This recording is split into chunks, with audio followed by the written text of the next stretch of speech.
हमारे जितने सारे स्टूडेंट्स को मैंने देखा है जिनको पीसीओडी की प्रॉब्लम रही है, उनमें एक कॉमन चीज मैंने देखी है कि वो एक्सरसाइज तो करना चाहते हैं, बट जहाँ पे उन्हें प्राणायाम में ब्रीदिंग करने की बात बोली जाए तो वो उस चीजों में इंटरेस्ट नहीं दिखाते हैं। बट यही सबसे बड़ी मिस्टेक है, क्योंकि इस समय लोग क्या होता है कि वो अपना वेट लॉस करने के लिए उन्हें बस लगता है मैं बस ओवर एक्सरसाइजिंग फॉर्म में लेके जाते हैं। तो इस समय हमें ये गलती नहीं करनी है। Hey everyone, welcome to our YouTube channel. If you are new to our channel, I am doctor Garima Vishwas. I am antenatal and postnatal fitness expert, women health fitness expert. तो आज मैं आपका वेलकम करती हूँ हमारे पीसीओडी सीरीज के 3rd episode में। तो जैसा कि हमने पहले भी पीसीओडी के बारे में डिस्कस किया हुआ है कि पीसीओडी, जिसे हम पॉलीसिस्टिक ओवेरियन डिसीज कहते हैं, और इसकी प्रेवलेंस बहुत ज्यादा है। हर 5 में से एक फीमेल जो है वो पीसीओडी से सफर कर रही है।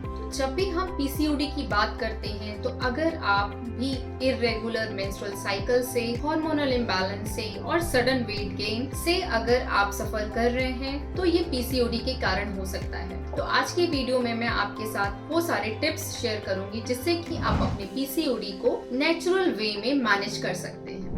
जब भी हम पीसीओडी को मैनेज करने के लिए बात करते हैं और नेचुरल तरीकों की अगर हम बात करते हैं तो नेचुरल तरीकों में सबसे पहली चीज आती है डाइट, कि अब हमें पीसीओडी होने के बाद अपने डाइट में क्या क्या चेंजेस करने चाहिए। तो एक ब्रॉड टर्म में मैं आपको बताती हूँ कि अगर आपको पीसीओडी है तो आपको ये हमेशा ध्यान रखना है कि अब इस टाइम पे आपको जंक फूड, बाहर का खाना और जितनी भी चीजें जो पैकेट में पैक होकर आपके पास आती हैं, उन सब चीजों को आपको बिल्कुल अवॉइड करना है, इंक्लूडिंग रस्क, बिस्किट्स, एवरीथिंग। वो आपको कम्प्लीटली अवॉइड करना है।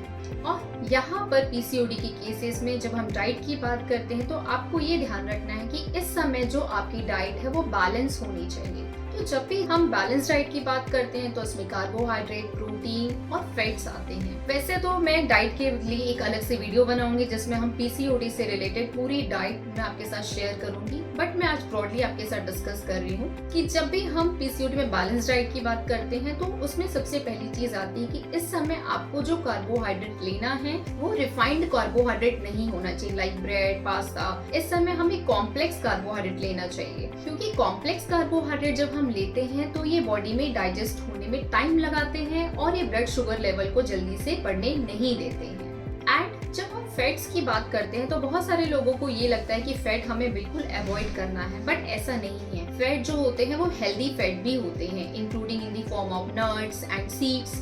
तो ये सब हमें इस समय कंज्यूम करना चाहिए। एंड प्रोटीन की अगर मैं बात करूँ तो प्रोटीन हमारी मसल के रिपेयरिंग प्रोसेस के लिए, डेवलपमेंट के लिए, ग्रोथ के लिए और मसल के साथ साथ ये हार्मोन्स को भी बैलेंस करने में हेल्प करती है। तो इस समय हमें लीन प्रोटीन पे ज्यादा फोकस करनी चाहिए। तो डाइट में जब हम लोग बात करते हैं तो पहली कैटेगरी आ गई बैलेंस डाइट। सेकेंड कैटेगरी में हम इसमें बात करते हैं कि इस समय हमें ऐसे फूड लेना चाहिए जिनका ग्लाइसेमिक इंडेक्स जो है वो लो है। अब जब हम ग्लाइसेमिक इंडेक्स की बात करते हैं तो ये एक ऐसी चीज होती है कि जो फूड लो ग्लाइसेमिक इंडेक्स वाले होते हैं उनको बॉडी में स्लोली डाइजेस्ट होते हैं और वो ब्लड शुगर लेवल को एक बार में बढ़ने नहीं देते, वो बहुत धीरे धीरे ब्लड शुगर लेवल को बढ़ाते हैं in comparison of high glycaemic index food.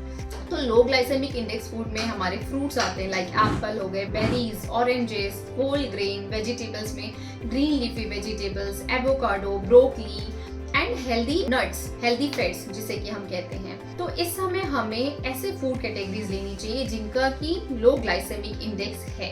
And इस कैटेगरी में अगर मैं इसके बाद बात करूँ तो एंटी इन्फ्लामेटरी फूड हमें लेना चाहिए। एंटी इन्फ्लामेटरी फूड में हर्बल टीज होती हैं, जिंजर, टर्मरिक, ये सब जो है वो बॉडी में इन्फ्लामेशन को कंट्रोल करने में हेल्प करते हैं। और इन्फ्लामेशन को कंट्रोल करना एक की है पीसीओडी को मैनेज करने के लिए। और एंटी इन्फ्लामेटरी फूड के फॉर्म में आप अपनी डाइट में हल्दी और साथ में जिंजर जरूर ऐड करें। ये आपके पीसीओडी को बैलेंस करने में और उसे नेचुरल वे में क्योर करने में बहुत हेल्प करेंगे। तो डाइट के बाद अगर मैं बात करूँ तो दूसरी चीज इसमें आती है योग एंड एक्सरसाइज। जनरली लोग पीसीओडी में योग तब करते हैं जब वो सब तरीके से मेडिसिन खा चुके होते हैं, जब उन्हें कोई इफेक्ट नहीं लग रहे होते हैं, तब वो योग में आते हैं। मैं यहाँ पर आपको ये नहीं कह रही हूँ कि आप अपने मेडिकल आपकी जो एलोपैथिक मेडिसिन चल रही है और कोई मेडिसिन चल रही है आप उसे बंद कर दें, बट यहाँ पर आपको ये ध्यान देना है कि पीसीओडी के केस में ये एक हार्मोनल इम्बैलेंस के साथ में एक एंडोक्राइनल डिसऑर्डर है।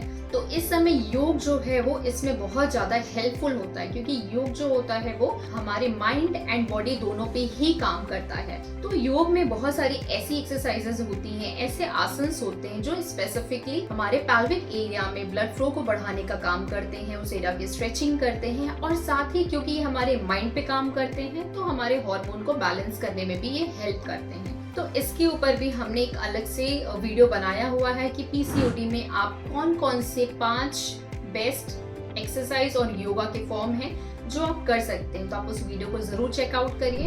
एंड योग एक्सरसाइज के बाद तीसरी चीज जो कि पीसीओडी में हमें बहुत ज्यादा ध्यान देने की जरूरत है वो है स्ट्रेस मैनेजमेंट। अब सडनली आपने फील किया है कि आपका वेट गेन हो गया है, आपके फेस पे हेयर्स आ गए हैं, एक्ने आ गए हैं और आपकी मेंस्ट्रुअल साइकिल जो है वो इरेगुलर हो गई है। इन सब की वजह से जो फीमेल है वो बहुत ज्यादा स्ट्रेस में चली जाती है, क्योंकि अब वो अपनी बॉडी के अंदर में ऐसे चेंजेस देख रहे होते हैं जो उन्हें बिल्कुल भी पसंद नहीं है। किसी को भी वेट का बढ़ना या चेहरे पे हेयर्स आना, ये सब चीजें जो है वो उनको स्ट्रेस और डिप्रेशन में लेके जाती हैं। बट अगर हम पीसीओडी के केसेस में स्ट्रेस को मैनेज नहीं करेंगे तो ये और ज्यादा हार्मोन को इम्बैलेंस करता है, क्योंकि ये जो हमारे हार्मोन सिक्रीट होते हैं ब्रेन से, उनके सिक्रीशन को रोक देता है। तो इसलिए हमें इस समय ध्यान देना है कि हमें स्ट्रेस को मैनेज करना है। स्ट्रेस को मैनेज करने के लिए हमारे पास बहुत सारी चीजें हैं। आप डेली मेडिटेशन कर सकते हैं, ब्रीदिंग एक्सरसाइजेस करिए, प्राणायाम, योग में जो प्राणायाम हम करते हैं जो कि योग का बेसिक पार्ट होते हैं, जो कि हमारे माइंड एंड बॉडी को बैलेंस करने में, हार्मोन्स को रेगुलेट करने में हेल्प करते हैं, वो प्राणायाम भी इस समय बहुत ज्यादा इंपॉर्टेंट होते हैं पीसीओडी को बैलेंस करने में। हमारे जितने सारे स्टूडेंट्स को मैंने देखा है जिनको पीसीओडी की प्रॉब्लम रही है, उनमें एक कॉमन चीज मैंने देखी है कि वो एक्सरसाइज तो करना चाहते हैं, बट जहाँ पे उन्हें प्राणायाम में ब्रीदिंग करने की बात बोली जाए तो वो उस चीजों में इंटरेस्ट नहीं दिखाते हैं। बट यही सबसे बड़ी मिस्टेक है,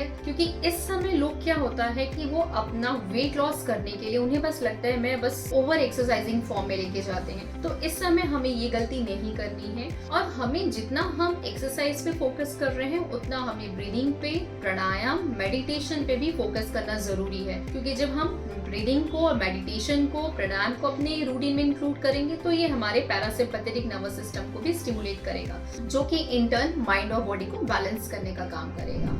तो ये थे आज के नेचुरल वेज जिससे कि हम अपने पीसीओडी को मैनेज कर सकते हैं, जिसमें से आपको फर्स्ट एंड फोरमोस्ट इम्पॉर्टेंट चीज कि आपको अपनी डाइट में चेंजेस करना बहुत इंपॉर्टेंट है। सेकेंडली, योग इस समय बहुत बेनिफिशियल है, तो डेफिनेटली आपको योग करना चाहिए। एंड थर्डली, स्ट्रेस मैनेजमेंट के लिए आपको प्राणायाम, ब्रीदिंग एक्सरसाइजेस करना चाहिए। सो आई होप कि आज की ये वीडियो आपके लिए यूजफुल रही होगी। अगर आप इन 3 चीजों को रेगुलरली और सिंसियरली फॉलो करते हैं प्रॉपर डेडिकेशन के साथ में, तो डेफिनेटली आप अपने पीसीओडी को रिवर्स कर सकते हैं। बट आपको हमेशा एक लॉन्ग टर्म गोल लेके चलना है। ऐसा नहीं कि आज आपने एक्सरसाइज स्टार्ट की और विद इन 1 मंथ चीजें बिल्कुल ठीक हो जाएंगी। ये टाइम लेती हैं, बट अगर आप इसको कॉन्स्टेंटली करते हैं तो डेफिनेटली आप इसे रिवर्स कर सकते हैं। तो आई होप कि आज की वीडियो आपके लिए यूजफुल रही होगी। अगर आपको ये यूजफुल लगती है तो आप इस वीडियो को लाइक एंड शेयर जरूर करिए और हमारे चैनल को सब्सक्राइब करना ना भूलिए। नेक्स्ट वीडियो में मिलेंगे हम पीसीओडी की नई इन्फॉर्मेशन के साथ। Till then, be happy, be healthy and stay blessed.